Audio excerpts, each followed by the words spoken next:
y amigas, aquí se inicia su programa Palabra a Tiempo, que se transmite de lunes a viernes por esta emisora radiotelevisiva GDM Estudio TV, Canal 74.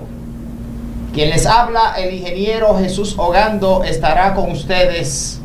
Hoy tenemos un gran tema, como lo prometimos en el día de ayer.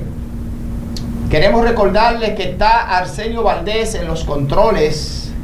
Y de inmediato vamos a entrar con nuestro tema que, como dice el dicho, lo prometido es deuda.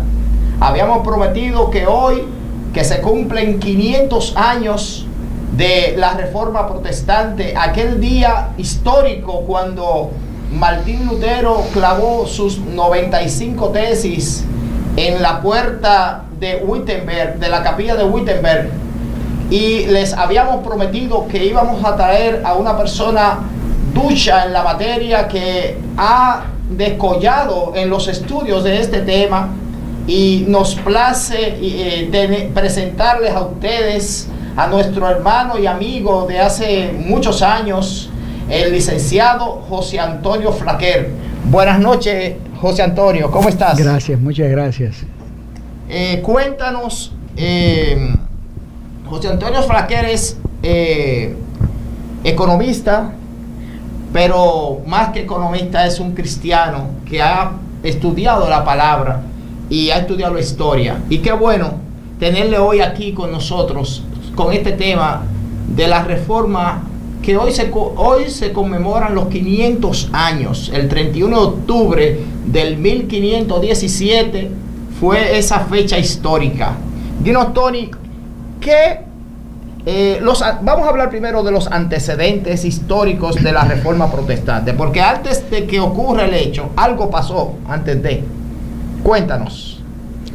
Bien, los antecedentes históricos de la Reforma Protestante no ocurrieron en un día ni dos, fue un devenir de siglos, donde hubo un proceso de corrupción, de decadencia dentro de la Iglesia Católica, que era la religión dominante en ese momento.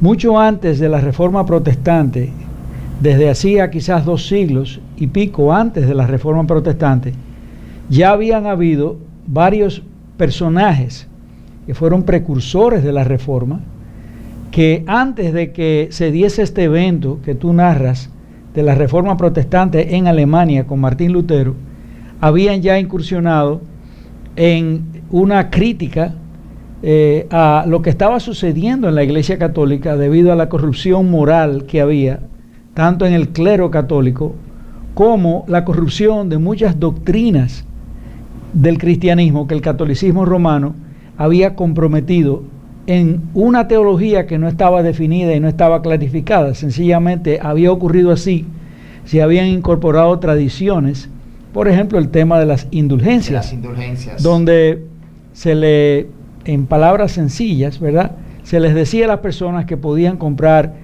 una remisión de sus pecados en el purgatorio, o sea, estar menos tiempo en el purgatorio para aquellos que eran católicos, obviamente, y que con esas indulgencias podrían pagar una salida rápida del purgatorio y de esa condena del purgatorio. Se llegó al extremo de vender indulgencias hasta para los ya fallecidos. Exacto. Pero no solamente fue en ese aspecto. Por ejemplo, el tema de que prácticamente la iglesia se gobernaba como una institución política más que religiosa en muchos aspectos, también fue un síntoma de decadencia muy fuerte. No hay mucho tiempo para que nosotros tratemos todos esos antecedentes de la Reforma. Sin embargo, digamos que en el tiempo de Dios llegó el momento oportuno, y Martín Lutero era un monje agustino, realmente. Él era un hombre católico y estaba enseñando. Él no estaba renunciando a su catolicismo no fue una rebeldía contra la Iglesia Católica. Como veremos en el devenir de los tiempos, se desarrolló algo que él mismo no había planificado. Él era un profesor de universidad allí en Alemania y estaba enseñando sobre la carta del apóstol Pablo a los romanos, y en sus estudios él llegó a comprender que la salvación no era por obras, como era ya prácticamente una doctrina incorporada en la tradición de la Iglesia Católica, de que las personas acumulaban méritos y que con esa acumulación de méritos podían salvarse. Las personas acumulaban méritos de diversas maneras, comprando las indulgencias o haciendo buenas obras o dándole a los pobres, y eso era una especie de puntaje que las personas, inclusive visitando santos y visitando reliquias, ¿verdad? Pero obviamente eso era una doctrina que prostituía la verdad del Evangelio, donde se predica que la salvación es por fe solamente, como dice la palabra de Dios en Efesios capítulo 2 versículo 8, que la salvación es por gracia, por medio de la fe, y esto no de vosotros, pues es un regalo de Dios. Pero Lutero, al estudiar la carta del apóstol Pablo a los romanos, y sobre todo se dice que en el capítulo 1, el versículo 17, donde habla de que el justo por la fe vivirá, que ahí él llegó a comprender que la justicia de Dios de la cual hablaba la carta del apóstol Pablo a los romanos y la escritura, no era, cuando se ofrecía al pecador para salvación, no era que Dios se convertía en un juez que iba a juzgar al pecador, sino que al que se salvaba, esa justicia era un regalo que Dios ponía en su cuenta por los méritos de Jesucristo. Claro, al que no se salvaba, al que no creía en Jesucristo, Dios iba a venir a su vida como ese juez.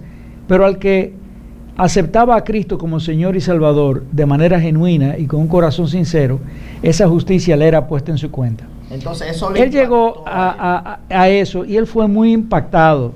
Y a raíz de eso, ¿verdad? Estamos sintetizando un poco esta historia porque es muy larga, ¿verdad? Pero básicamente al llegar a esos entendidos y estar sucediendo un fenómeno que conmocionó a muchas personas y desagradó a muchas personas, que fue la venta de indulgencias. Esa venta de indulgencias vino a raíz de una necesidad económica apremiante que tenía el clero en ese momento, porque estaban construyendo la Catedral de San Pedro, una obra arquitectónica preciosa del gran arquitecto italiano Bernini, donde tiene esa famosa columnata o ese amplio cosas de columna, y era una obra preciosa y sumamente costosa, como tú dices, aparte de que también las arcas de la iglesia, por la guerra de la cristiandad contra los turcos, estaban bastante maltrechas y necesitaban dinero.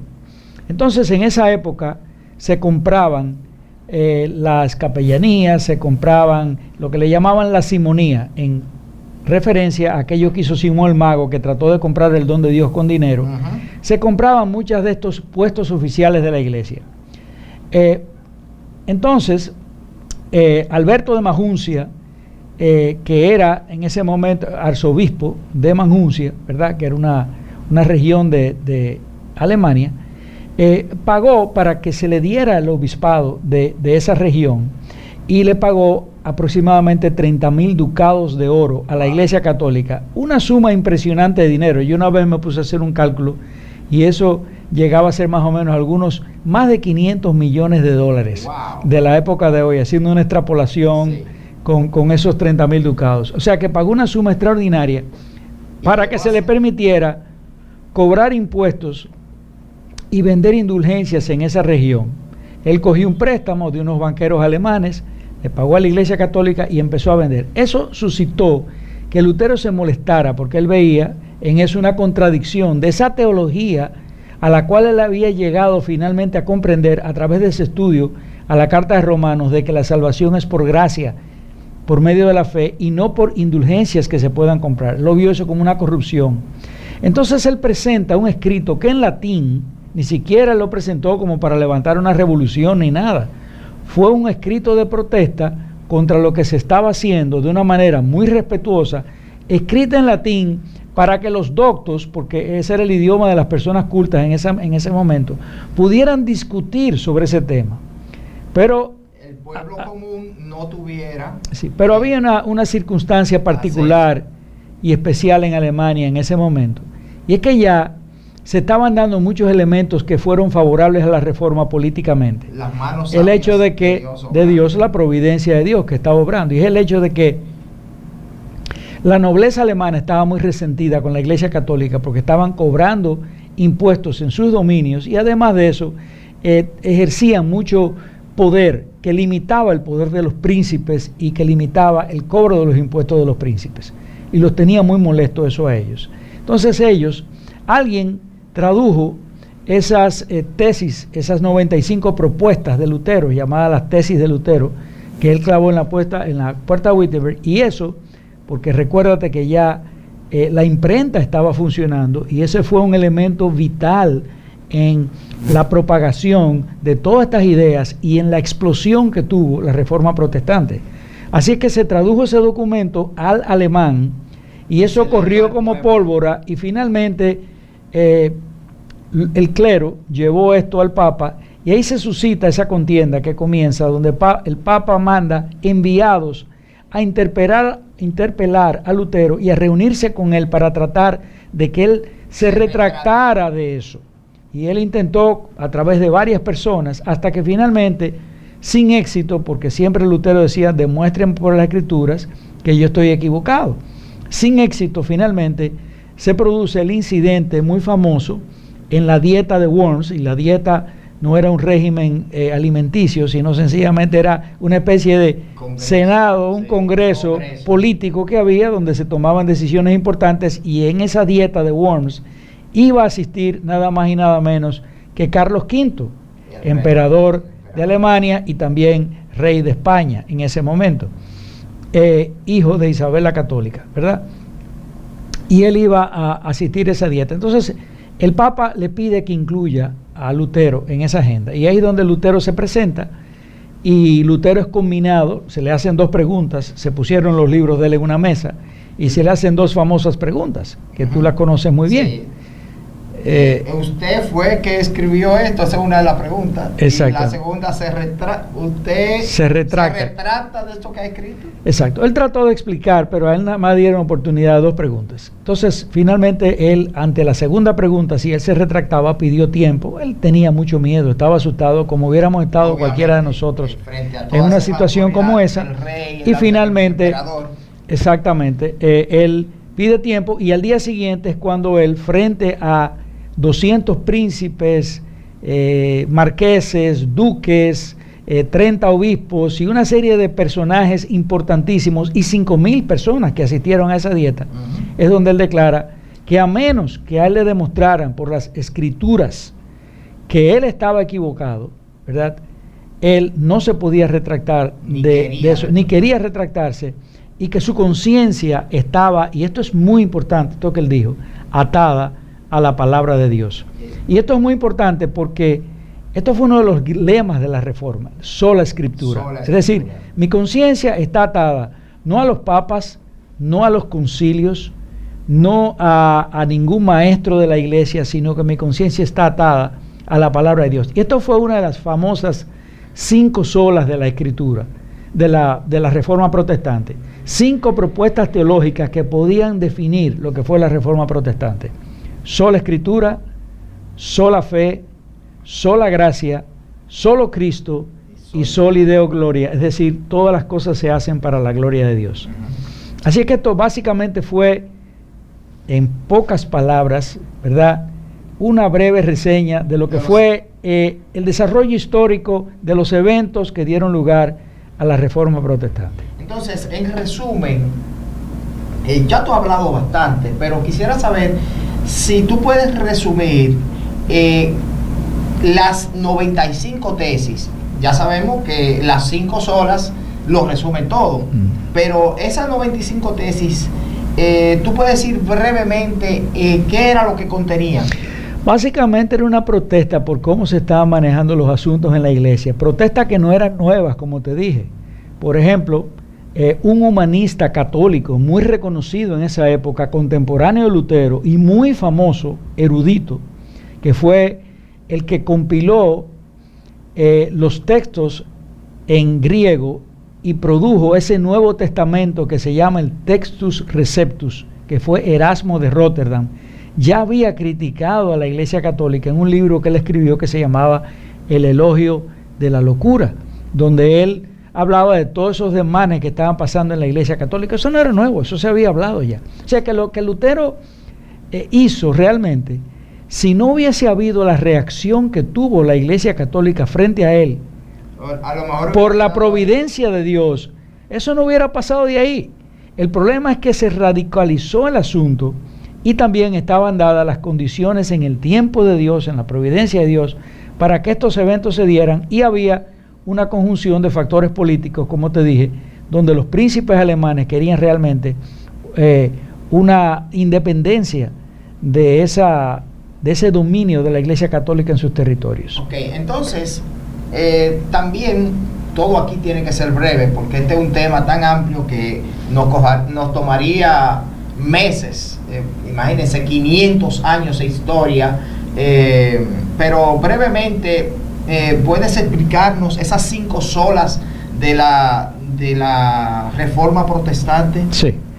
Las 5 solas es un marco teológico que define más o menos las creencias fundamentales, fundacionales de la Reforma Protestante, algunas de las cuales fueron contradichas por los católicos en la contrarreforma que ellos hicieron en el Concilio de Trento, que comenzó, si no recuerdo mal, en el 1545 y termina en el 1568 o 69, no recuerdo exactamente el año ahora mismo.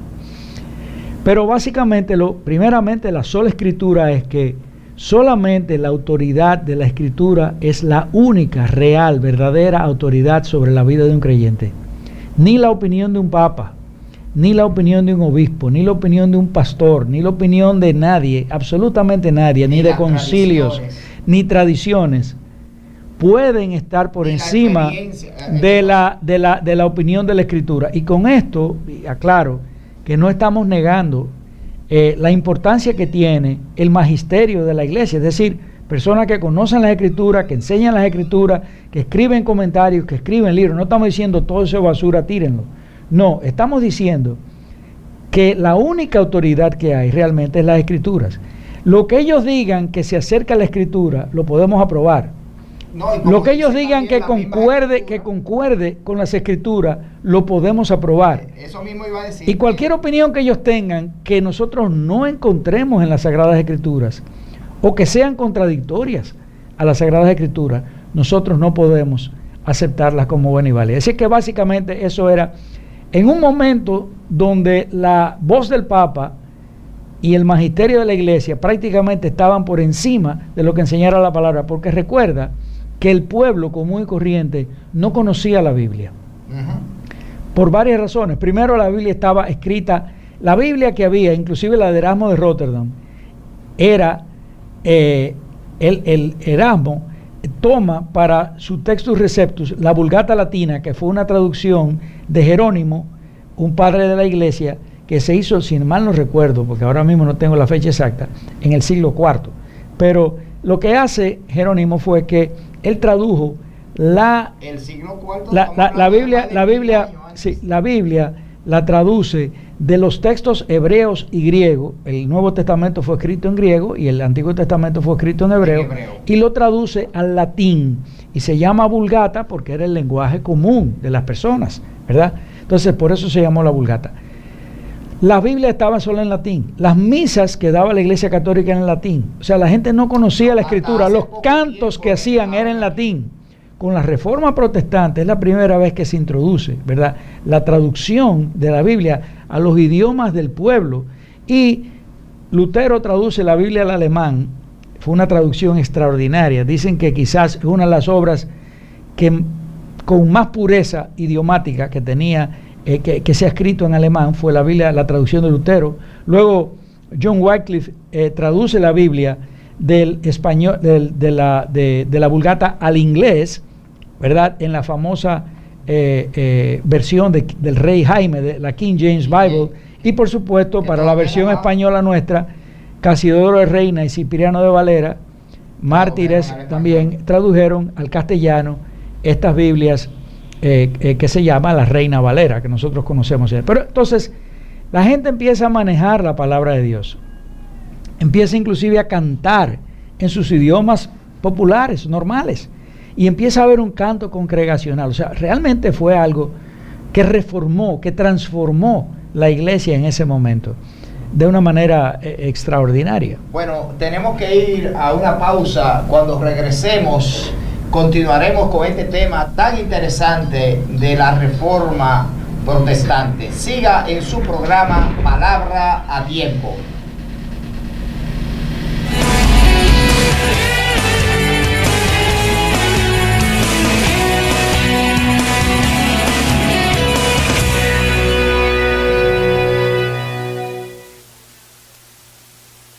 Hace 6 años, en el 2012, hicimos nuestro primer concierto de recaudación de fondos. 2013, Unidos por una Causa. 2014, Ebenecer. Hasta aquí nos ha traído el Señor.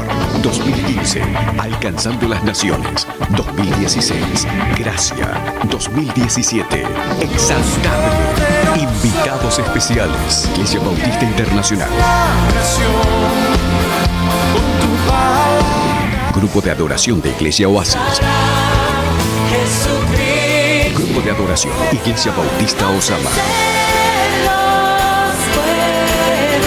Grupo de adoración Iglesia Bíblica del Señor Jesucristo.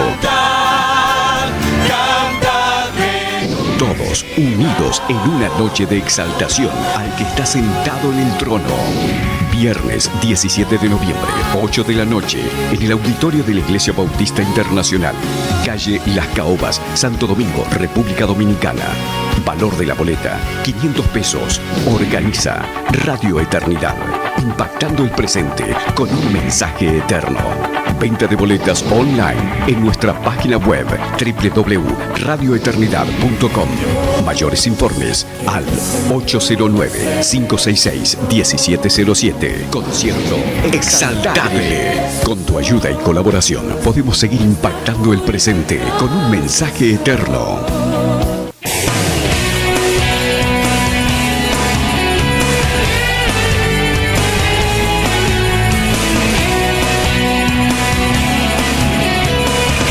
Seguimos en su programa Palabra a Tiempo. Hoy estamos conversando sobre la Reforma Protestante porque un día como hoy, en el 1517, 31 de octubre, el monje católico Martín Lutero clavó sus 95 tesis en la capilla de Wittenberg, y a partir de ahí se suscitaron una serie de eventos que han dado prácticamente con lo que es el mundo actualmente. Queremos decirle que se integra en este tiempo nuestro hermano y compañero de micrófonos aquí, el licenciado Tellerías. Buenas noches, Tellerías. Muy buenas noches, un placer, Jesús, estar compartiendo con ustedes hoy en una fecha de tanta relevancia para la iglesia y para el mundo. Sí, así es. Ya estamos conversando con el licenciado José Antonio Flaquer. Ya vimos los antecedentes y el contenido en sí de lo que fueran las 95 tesis y las principales enseñanzas, que la base doctrinal de la Reforma, que era las 5 solas que ya mencionamos: sola Escritura, sola fe, sola gracia, solo Cristo y soli Deo gloria. Entonces, ahora quisiéramos, ya hablamos también sobre los antecedentes históricos, y ahora quisiéramos hablar con Tony sobre lo que fueron las consecuencias o lo que vino sobre toda la humanidad luego de esos acontecimientos de la Reforma Protestante. Bueno, la Reforma Protestante es un hecho tan importante en la historia que marca el comienzo de la Edad Moderna y el fin de la Edad Media, porque hubo una transformación que no se limitó al aspecto religioso, sino que influyó tremendamente en los aspectos económicos, políticos, artísticos, en el arte, en la cultura y también en las ciencias. Entonces, vamos a hablar de algunos de esos aspectos. Por ejemplo, en el aspecto económico, la Reforma Protestante se dice que fue el inicio del capitalismo. ¿Por qué? Porque cambió totalmente las cosas en el sentido de que con la palabra de Dios, que es el elemento de cambio. Sí, o sea, el elemento de cambio aquí tenemos que decir que lo que realmente hizo la transformación no fue un movimiento político, no fue un partido político, no fue realmente la reforma, no fue un planteamiento una cosmovisión humanista, es lo que la palabra puede hacer cuando es predicada y cuando es conocida por un hombre. Esa palabra transforma vidas personales y particulares, y esas vidas transforman sociedades completas. Entonces, la palabra de Dios hablaba, el Soli Deo Gloria, por ejemplo, que todo artesano en esa época, toda persona que trabajaba, el humilde zapatero, el herrero, el que trabajaba con artesanía, el que hacía vasijas, hacía su trabajo para la gloria de Dios. Entonces esa persona se esforzaba en hacer un buen trabajo. Pero no solo eso, como tenía una vida organizada por la palabra, donde él entendía lo que era el pecado, lo que no podía malgastar sus riquezas, que tenía que realmente guardar, se crea lo que los economistas llamaron el círculo virtuoso. Es decir, esa persona trabajaba, ahorraba dinero y ese dinero se reinvertía en sus empresas. Y así comienza un auge del capitalismo que afecta fundamentalmente y primariamente a los países que fueron afectados por la reforma, que es básicamente Suiza, Alemania y todo el resto de Europa del norte. Porque los países que permanecieron bajo la cosmovisión de esa religión católico-romana no tuvieron ese mismo progreso. De hecho, tuvieron realmente sociedades que no lograron esos niveles de desarrollo. Aún las colonias donde llegaron los reformados y donde llegó la reforma, como América del Norte y Canadá, el impacto fue extraordinario y visible. Sin embargo, el impacto que tuvo las colonias que pertenecían a los países católicos romanos, también podemos ver el atraso que todavía hoy en día subsiste. De hecho, es una de las tesis importantes. No es por ser católico, sino por la ignorancia de las escrituras y porque ese evangelio no estaba afectando las vidas. Había un dualismo en la vida del hombre con el catolicismo romano. Es decir, yo tengo una parte religiosa, que yo voy los domingos a iglesia, voy a misa, cumplo con mis cosas, doy mi limosna y ya yo cumplí. De lunes a sábado yo soy una fiera. ¿Entiendes? Entonces, no todos, voy a decir que se conducen así, pero que no era vinculante la religión en la vida cotidiana. Sin embargo, el hombre que vivía para la gloria de Dios, su religión era vinculante diariamente. En el día a día de su vida, y eso tenía una repercusión. Los choferes de carro público en este país comiencen a vivir para la gloria de Dios, a conducir sus vehículos. ¿Cómo impactaría eso solamente en el tránsito? Bueno, se mudan los americanos para acá, pero es decir, que esa visión reformada del evangelio que influye a la sociedad, llevándole a los pueblos esa visión de trabajo responsable, se tradujo en esos pueblos, principalmente, como tú decías, del norte de Europa, en superávit de producción. Sí, exactamente, superávit de producción que fueron importantes, pero no solamente se limitó a eso. Como el programa no es tan largo, vamos a hablar de otros aspectos. Por ejemplo, en la vida política. Sí. La reforma impactó la vida política de muchos pueblos. La reforma protestante, por ejemplo, fue vital en el desarrollo del constitucionalismo. ¿Y qué es lo que es el constitucionalismo? Bueno, son cuando en la política los gobiernos se rigen por una constitución, es decir, un documento que limita el poder del rey o del gobernante o del parlamento o de quien sea. Ahora, ese concepto se divulgó de una manera masiva, sobre todo por lo que estaba pasando en Ginebra. La Ginebra de Calvino, hubo un gobierno constitucionalista, las famosas 25 ordenanzas de la ciudad de Ginebra, desarrollaron un gobierno constitucionalista. John Knox, que era un escocés que fue a vivir a Ginebra, ¿verdad? Luego fue el redactor, cuando se fue de Ginebra, de la Constitución de Escocia y de Inglaterra. Y muchos de esos países, inclusive los puritanos que llegaron a Estados Unidos en el barco Mayflower, escribieron la primera constitución de Estados Unidos en ese barco que se llamó el compacto del Mayflower. Y ese Mayflower Compact, o el compacto de Mayflower, era una pequeña constitución que decía cómo ellos iban a regirse de ahí en adelante. Es decir, esa nación, con esos primeros inmigrantes, ya tenían una visión de que tenían que ser un gobierno constitucional, un gobierno donde había poderes limitados, donde no podía haber ni un dictador, fuese rey o fuese civil, no podía haber una dictadura, y que tenía todo el mundo que estar limitado por la ley. Y ese concepto, quiero aclarar que no es una invención de la reforma. La Reforma encuentra ese concepto de constitucionalismo en la palabra de Dios, en lo que Dios hace cuando a su pueblo, al pueblo de Israel en el Éxodo, Él le redacta una constitución que tenemos en el Pentateuco, en esos libros del Pentateuco. Y hasta cierto sentido, la Biblia es una constitución para los cristianos. Exactamente. En sentido general. Exactamente. Para todas las épocas. Y también afectó no solamente la política, artes. Afectó, por ejemplo, las artes. ¿Qué pasaba con las artes en el Renacimiento? Por ejemplo, fíjate, las artes fueron afectadas por dos eventos muy importantes después de la Edad Media. La Edad Media tú coges y todo el arte, la pintura, la escultura y las manifestaciones artísticas y culturales eran teológicas. Es decir, hablaban de Dios, de los ángeles, las iglesias pintando ángeles, pintando gente. La misma arquitectura gótica, siempre apuntando hacia el cielo con esos grandes elevados. Exactamente. Esas capiteles, esas columnas. No, columnas no, perdón. Esas bóvedas que se elevaban de una manera puntiaguda hacia el cielo. El Renacimiento trae un regreso hacia las fuentes. ¿Qué pasó en el Renacimiento? El Renacimiento fue un momento donde, debido a la caída de Constantinopla en 1453, muchos de los documentos que estaban ahí guardados en los monasterios, en los lugares públicos del antiguo Imperio Romano de Oriente, fluyeron hacia Europa y afectaron a toda la cultura en general. Por eso en esa época uno de los lemas era volvamos a las fuentes.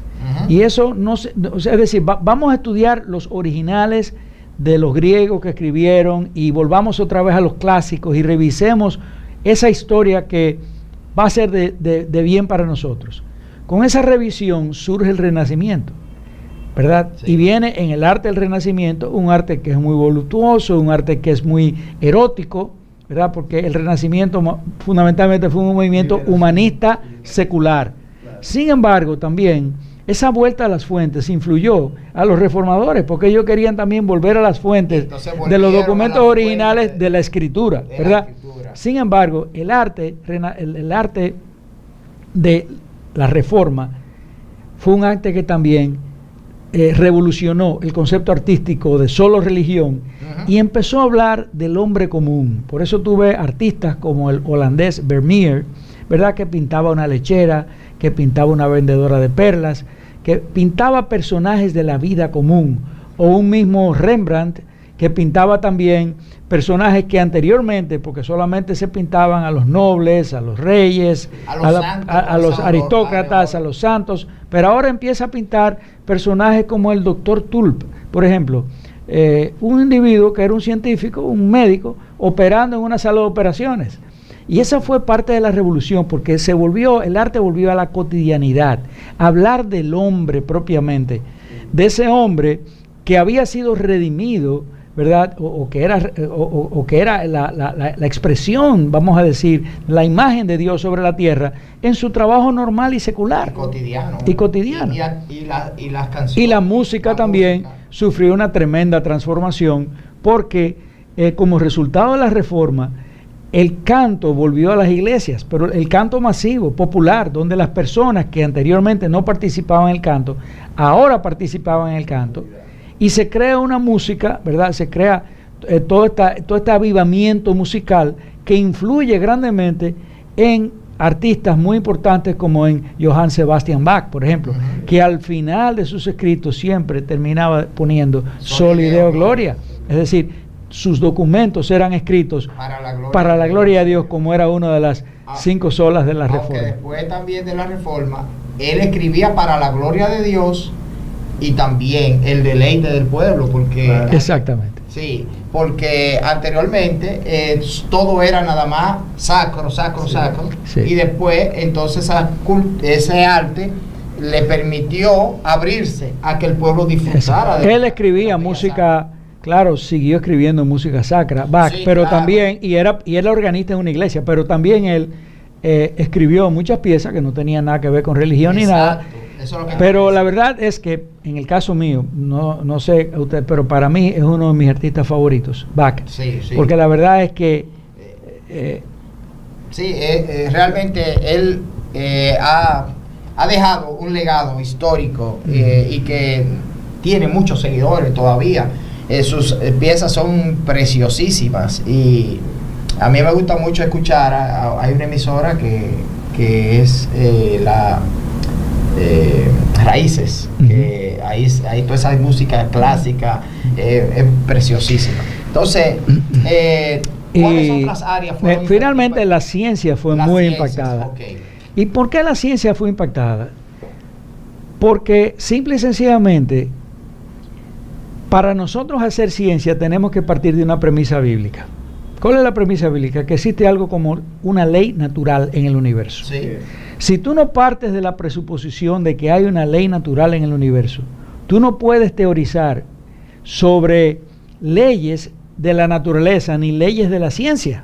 Tú tienes que partir de una presuposición de que hay un universo estructurado, hay un universo organizado, hay un universo creado y diseñado por un Dios de orden, inteligente y de orden, porque de lo contrario, si tú te vas al puro método científico, lo único que tú puedes hacer es medir eventos que suceden, pero tú no sabes si ese evento se va a repetir lo mismo en otro lugar. Atribuírselo al azar. Exactamente. Entonces, eso fue transformador en la ciencia. Ahí sale, por ejemplo, de la Royal Society de Inglaterra, que fue una sociedad fundada donde pertenecía Isaac Newton, el famoso científico, ¿verdad?, que marcó una época en la ciencia con la matemática newtoniana. Todavía, prácticamente. Entonces, sus descubrimientos científicos y fue una de las épocas donde más científicos cristianos habían en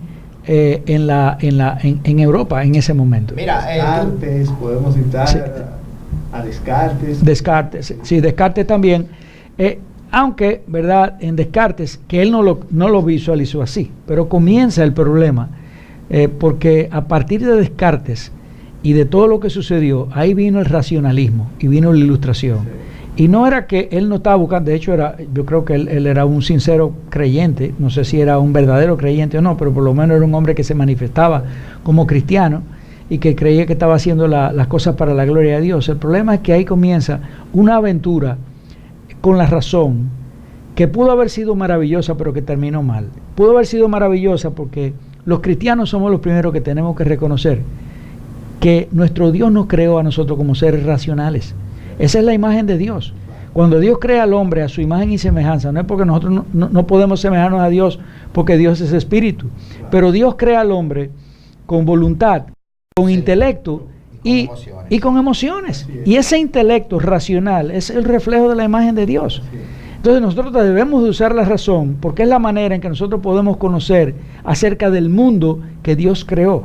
El problema es cuando tú crees que esa razón sola te puede ayudar a tener un entendimiento de toda la verdad de las cosas sin la ayuda de la palabra de Dios. De la revelación del Dios que, como decíamos, que nos creó en el día de ayer. Sí, ayer que nosotros hablábamos de que la Biblia es esa carta o ese manual del fabricante que tenemos para saber cómo guiar nuestras vidas. Y fíjate algo que tú decías importantísimo. Ayer yo escuchaba por la radio a unas personas expertos hablando sobre la fotosíntesis y decían es que los árboles son tan maravillosos que consumen el dióxido de carbono, que es un gas letal para nosotros, y nos devuelven oxígeno. Y yo decía, wow, en el proceso de la fotosíntesis se hace eso. Y yo, wow, esta gente está hablando y no le da la gloria a Dios, porque fue el Dios sabio, todopoderoso, el que nos creó con esa facultad. Le dicho a los árboles para que no consuman el gas que nosotros producimos, porque no es solamente un árbol que lo hace, ni dos, son todos los árboles que tienen esa propiedad. O sea y incluso plantas marinas lo hacen. Entonces, pero ¿qué pasa? Cada vez que nosotros respiramos, producimos lo que ellos consumen, un gas venenoso que se llama dióxido de carbono, pero ellos consumen ese gas y nos devuelven oxígeno. Entonces, qué maravilloso es nuestro creador. Vamos a ir a una pausa. Cuando regresemos seguiremos con este tema tan interesante de la reforma protestante y sus consecuencias en el mundo como lo conocemos hoy. Siga en su programa Palabra a Tiempo.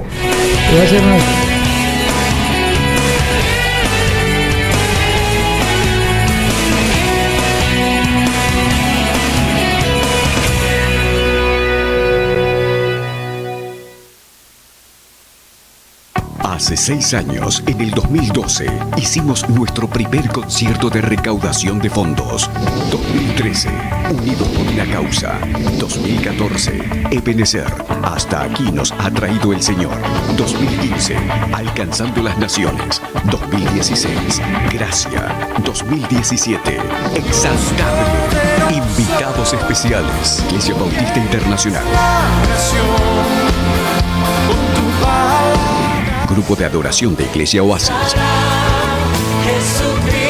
Grupo de adoración Iglesia Bautista Osama. Grupo de adoración Iglesia Bíblica del Señor Jesucristo. Todos unidos en una noche de exaltación al que está sentado en el trono. Viernes 17 de noviembre, 8 de la noche, en el auditorio de la Iglesia Bautista Internacional. Calle Las Caobas, Santo Domingo, República Dominicana. Valor de la boleta, 500 pesos. Organiza Radio Eternidad, impactando el presente con un mensaje eterno. Venta de boletas online en nuestra página web www.radioeternidad.com.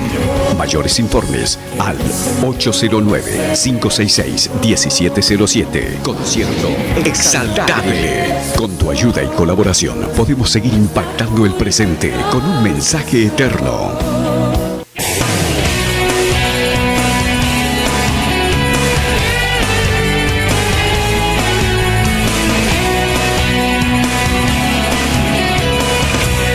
Seguimos en su programa Palabra a Tiempo. Hoy estamos conversando con el licenciado José Antonio Flaquer, el licenciado Leoneldo Tellerías y quien les habla, el ingeniero Jesús Ogando, sobre este tema tan importante de la reforma protestante. Porque un día como hoy, 31 de octubre del 1517, se inició este proceso que ha dado al traste con lo que hoy somos como mundo. Y ya vimos los antecedentes históricos, vimos la reforma en sí, sus planteamientos, vimos también las consecuencias o los efectos que tuvo la reforma en el mundo como lo conocemos hoy, en las artes, en la política, en la religión de por sí, muchísimo, en lo que son la economía, en lo que es el desarrollo socioeconómico mundial. O sea, que ya vimos todos esos temas, y ahora que quisiéramos tratar con nuestro invitado la reforma actual, al día de hoy, ¿está vigente? ¿Sigue la reforma teniendo efecto sobre nosotros como humanidad?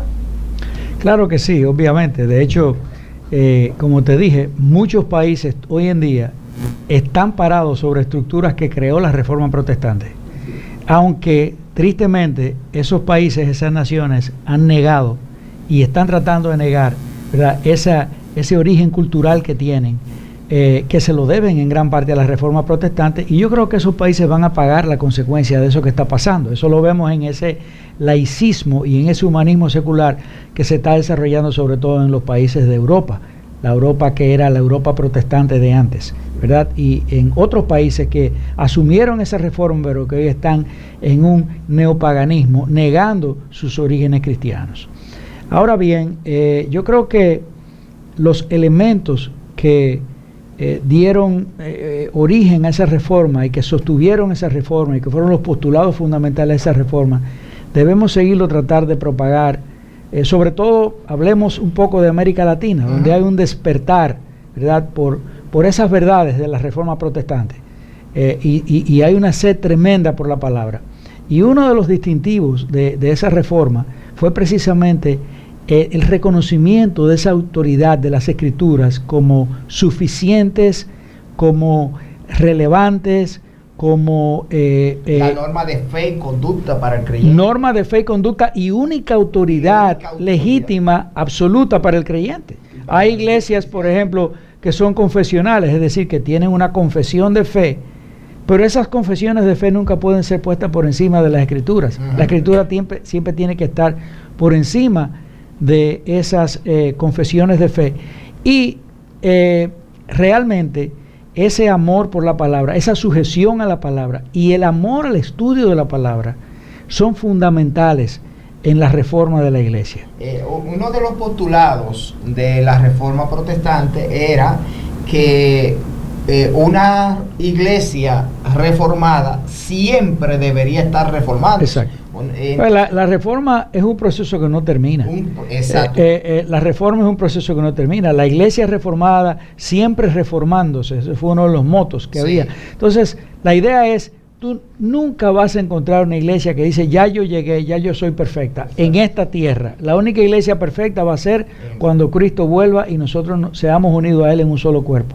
Pero mientras tanto, la iglesia tiene que seguir en su proceso de reforma. Y en ese proceso de reforma... precisamente, en el devenir del tiempo van introduciéndose elementos en las iglesias que a veces hasta, como tú decías, personas sin querer toman acciones que después se introducen cosas que después tenemos que darnos cuenta de que, óyeme, no, esto no es bíblico, esto hay que quitarlo de la iglesia. Sí. Entonces, al día de hoy, Tony... Porque uno de los fundamentos y características de la reforma es que las tradiciones tienen un segundo lugar. Sí.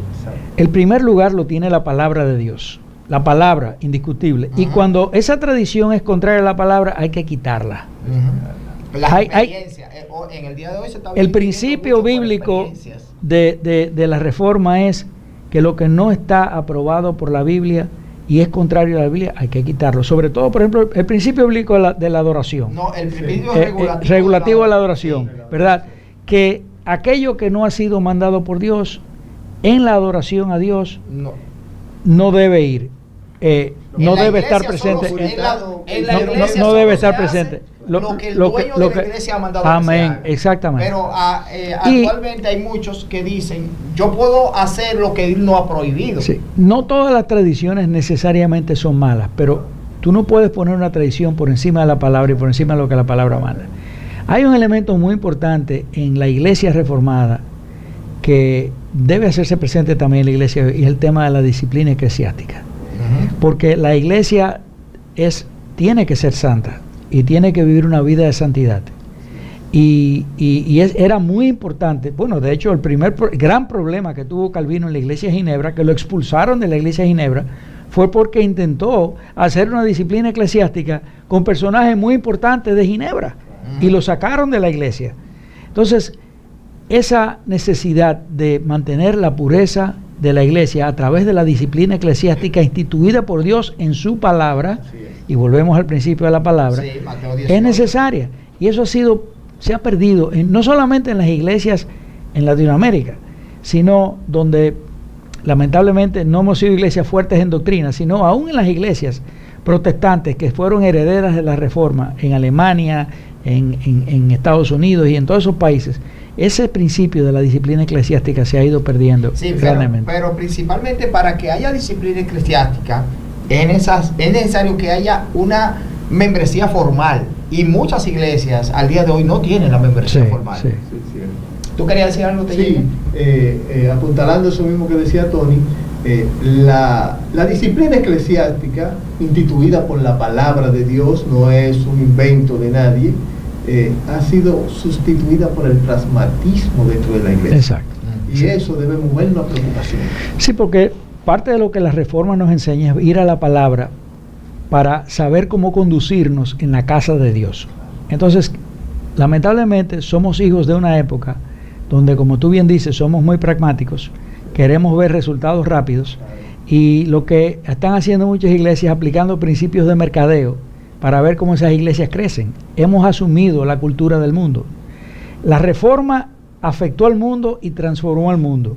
Las iglesias de hoy están siendo afectadas por el mundo y el mundo está transformando las iglesias. Y eso es precisamente lo que debería producir esa nueva ola de reforma que está haciendo, y es que se convierta en un movimiento que transforme sociedades. Quiera el Señor que América Latina pueda hacer, replicar esos movimientos de reforma que se vieron en Europa y que transformen sociedades que han estado años en el oscurantismo, años en las desigualdades sociales, años en las injusticias y en las corrupciones de gobiernos, y que eso pueda ser transformado por un movimiento verdaderamente reformador que transforme primero las iglesias, los hombres que están en la vida de los hombres de esas iglesias, y que ellos transformen las sociedades. Sí, nunca olvidar, Jesús, nunca olvidar que en las Escrituras podemos ver de manera palpable que a todo avivamiento de la iglesia, del pueblo de Dios, le ha antecedido el reconocimiento a la palabra de Dios. Sí, así es. Eso lo podemos ver. Nunca la iglesia se ha colocado de frente a Dios sin antes haber ido a su palabra. Que es la fuente. Y la verdad es, Tony, que al día de hoy hemos visto muchas iglesias que están volviendo a la fuente, volviendo a las escrituras y reformándose. Y ojalá, como tú dices, esa palabra, porque los efectos que tuvo la reforma protestante en la humanidad y aún en lo que somos como mundo al día de hoy, no fue porque la reforma lo hizo, sino porque la palabra de Dios actuó en la vida de hombres y mujeres, y esa vida, como ya vimos en su cotidianidad, el que era zapatero fabricando o arreglando sus zapatos, el que limpiaba, lo hacía con el mejor esmero para la gloria de Dios, el que fabricaba trajes o camisas lo hacía para la gloria de Dios, el que conduce en la calle también para la gloria de Dios. Y si eso vuelve otra vez a la vida de nosotros como cristianos, la verdad es que este mundo tiene que ser impactado.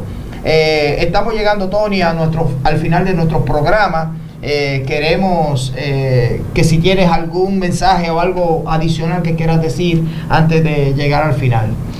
No, yo creo que es bueno recordar la reforma, porque los pueblos que olvidan su historia repiten sus errores. Sí. ¿Verdad? Entonces yo creo que es bueno recordar la reforma, recordar el impacto que esa tuvo y que nos sirva de referente para nosotros realmente buscar que nuestras sociedades en este tiempo sean transformadas igualmente que esas sociedades en aquel entonces fueron transformadas por medio de la palabra. Así que lo más importante, Tony, discúlpame, eso es importantísimo, el ser transformados, las sociedades, pero lo más importante es la transformación de las personas para la gloria de Dios. Exactamente. Y también para la salvación de sus almas. Amén. Eso es lo más importante y gracias por recordar. Sí. Bueno, Tellería. No, nada más, muy agradecido con el licenciado Tony Plaquer, que nos ha distinguido en el día de hoy, hablándonos de la reforma, un evento tan importante que aún hoy tiene vigencia. Muy agradecido, Tony. Gracias. Yo quiero decir que Tony es una persona que maneja muchos temas importantes y quisiéramos en una próxima tenerle de nuevo aquí Tellería con nosotros, porque sé que va a ser un referente de información, de orientación, de instrucción y de enseñanza para todos nosotros y nuestros televidentes. A ustedes las gracias por estar con nosotros en este día tan importante, cuando se cumplen los 500 años de la Reforma Protestante. 31 de octubre de 1517 fue la fecha en que Martín Lutero clavó sus 95 tesis en la puerta de la capilla de Wittenberg. Gracias por su sintonía y les esperamos en el día de mañana. Que pasen buenas noches, y este ha sido su programa Palabra a Tiempo.